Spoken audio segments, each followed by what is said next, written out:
কোন প্রবাসী এসে এই দেশ শাসন করতে পারবে না।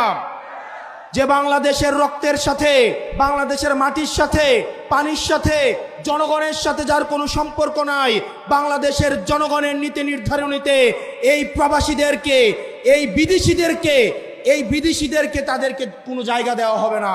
এই তরুণ প্রজন্ম হাসিনার এই যে কামাল পেট্রোলকে 2 টাকার দাম দেয় নাই।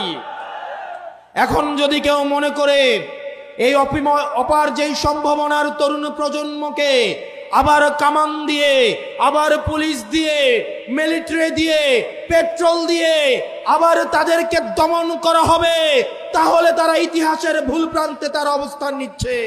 শোনো হে প্রশাসন, 2024 সাল থেকে যদি আপনারা শিক্ষা না নেন, আপনারা যদি আবার আগের ছকের নির্বাচনের দিকে ফিরে যান, আপনারা যদি আবার গুলশানের দিকে